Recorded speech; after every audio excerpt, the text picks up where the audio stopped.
और आपने देखा होगा जब इस तरह की मूवी आती है, कुछ भी होता है, जब आती है, जब सेंट्रल गवर्नमेंट का प्रधानमंत्री कह दी एमपी के चुनाव जब पास में आते हैं लोकसभा के, जब इस तरह की फिल्में आती हैं ज्यादातर, क्योंकि फेवर को बनाए रखने के लिए, माहौल को बनाने के लिए, ताकि लोग ये यदि भूल भी गए हैं तो फिर हिंदू बनकर, आप झूठे हिंदू बनकर, ओबीसी वालों को कह रहा हूं मैं कि आप वोट दें।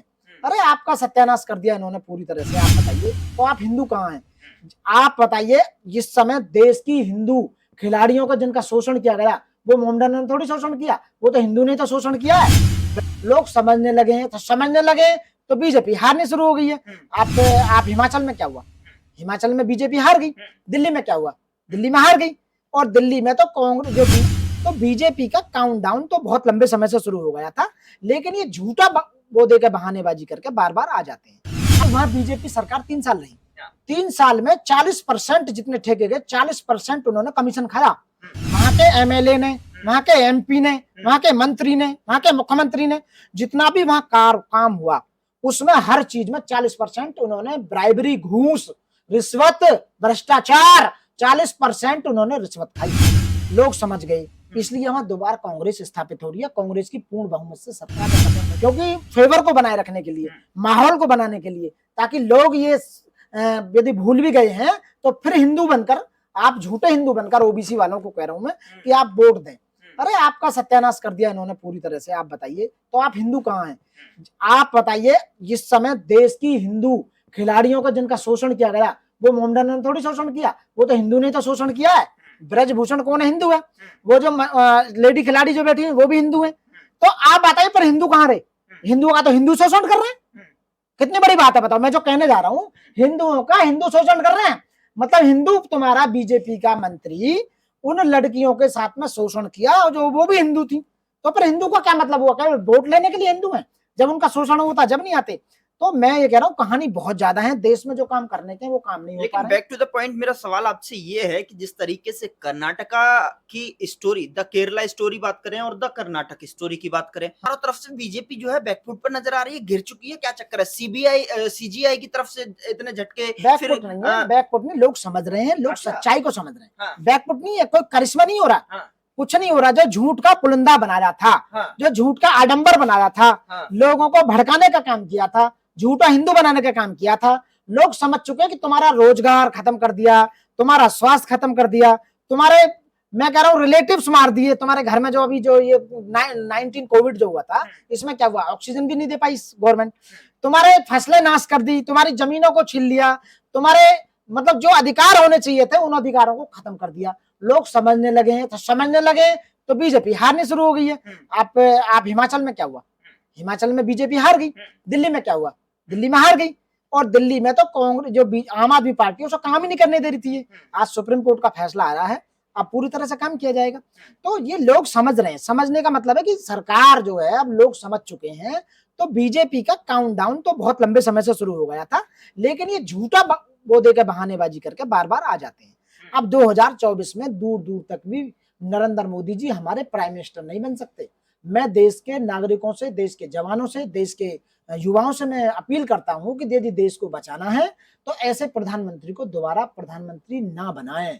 किसी और व्यक्ति को मौका दें जो देश से प्यार करता हो, जो आपसे प्यार करता हो, जो आने वाले युवाओं से प्यार करता हो। हमारी जीत हो रही है, लेकिन आप किस तरीके से देख रहे हैं ये झटका 2024 से पहले कितने हद तक, कितने मायनों में यहाँ पर सटीक? मैं ये देख रहा हूँ कि वहां बीजेपी सरकार 3 साल रही, 3 साल में 40% जितने ठेके गए, 40% उन्होंने कमीशन खाया।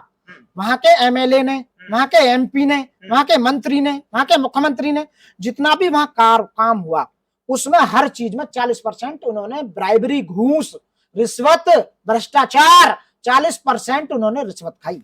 लोग समझ गए, इसलिए वहां दोबारा कांग्रेस स्थापित हो रही है। कांग्रेस की पूर्ण बहुमत से सरकार आ रही है। क्या बजरंगबली आशीर्वाद नहीं दे रहे हैं? बजरंगबली क्यों आशीर्वाद देंगे? क्योंकि बजरंगबली का मुद्दा उठाया गया। बजरंगबली मुद्दा तो, बजरंगबली तो दलित है। इन्होंने कहा था, हमारे जो उत्तर प्रदेश के मुख्यमंत्री हैं, उन्होंने कहा था कि जो बजरंगबली हैं वो तो दलित हैं, वो तो दलित, शोषित, दलित बेचारे गरीब हैं। तो दलित क्या क्यों पब्बे मुद्दा उठा रहे हो आप?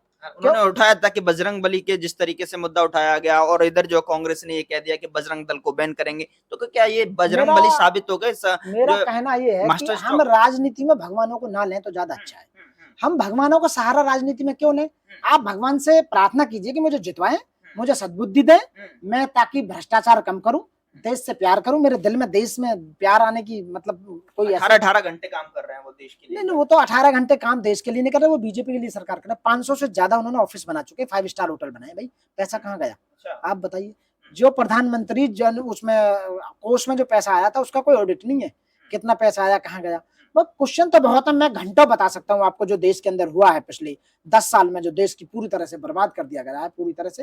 तो अब वो काउंटडाउन शुरू हो गया, हाँ स्टेटों में अब क्षेत्रीय पार्टी शुरू हो गई, यानी कांग्रेस दोबारा से आनी शुरू हो गई है, और 2024 में कांग्रेस मिलकर गवर्नमेंट बनाएगी, अलायंस के साथ में गवर्नमेंट बनाएगी। आखिरी मेरा सवाल आपसे ये है कि क्या अब राहुल गांधी का जो डिफेमेशन केस था, सदस्यता जाना, बंगला छीन लेना या फिर उनको सदन से बाहर कर देना, क्या वापस जो है उनकी आवाज गूंजती हुई नजर आएगी? नहीं, वापस मैं कह रहा हूं, किसी भी कोई भी बेईमानी करता है या ड्यू प्रोसेस ऑफ लॉ या कोर्ट के धज्जी उड़ाता है, या जो हमारा संविधान है, भारत का संविधान, एज पर संविधान के अनुसार नहीं चलते हैं, तो कब तक करोगे आप? एक ना एक दिन तो आपको बैकफुट पर आना ही पड़ेगा। तो 10 साल में जो है ना, सब कुछ लोग समझ चुके हैं, कुछ नहीं होना, यहाँ सब घपलेबाजी है, जुमलेबाजी है, कहीं कुछ भी नहीं हो रहा देश के अंदर। जो वादे किए गए एक भी वादा पूरा नहीं हुआ, लोगों को बर्बाद कर दिया गया, देश को आप उसको देख लीजिए, जो महंगाई है, सिलेंडर 400 का था 1200 पे पहुंचा दिया। आप रुपए और डॉलर के अंतर को देख लीजिए, कहां से कहां पहुंच चुका है। मैं कह रहा हूं, लोग परेशान हैं, लोग समझ चुके हैं, उन्होंने सोचा है लोगों ने कि देश में कोई बैलेंस बना सकती है तो वो कांग्रेस पार्टी बना सकती है। क्षेत्र पार्टी जैसे बहुजन समाज पार्टी है, आप देख रहे हो उत्तर प्रदेश में जब बहन कुमारी मायावती जी का शासन था, सब डरते थे, बदमाश सब अंडरग्राउंड थे, सारे ऑफिसर्स टाइम से आते थे।